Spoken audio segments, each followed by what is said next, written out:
1 week from today, that is when President Joe Biden will meet with congressional leaders at the White House. They have been in a standoff over the nation's debt limit, with fears mounting over a possible government default.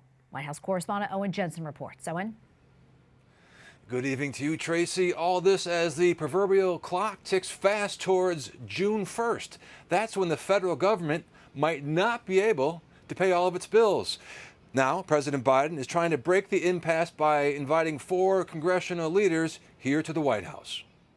With the U.S. Treasury saying it's impossible to predict with certainty the exact date when the U.S. will run out of cash, news tonight that President Joe Biden and Speaker Kevin McCarthy will sit down and talk.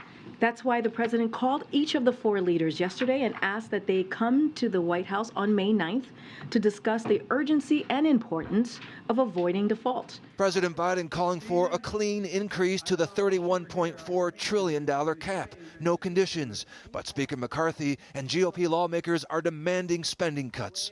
During his meeting with the leaders, the president will discuss initiating a separate process to address the budget and appropriations. Economists have sounded the alarm about a financial catastrophe if the government of the world's largest economy is unable to pay its bills. Also tonight, another date coming up fast, May 11th. That's when the Biden administration will end the last remaining federal COVID-19 vaccine requirements. The national public health emergency for the coronavirus ends.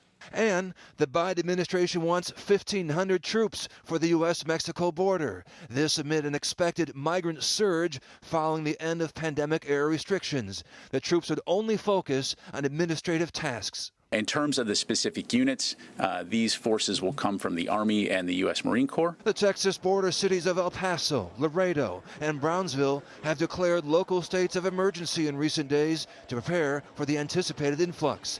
Hundreds of migrants are already camping on El Paso city streets.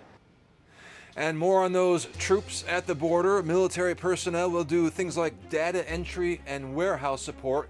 They will not be involved in law enforcement work, and they'll be sent down to the border for roughly 3 months or 90 days or so. At the White House, Owen Jensen, EWTN News Nightly.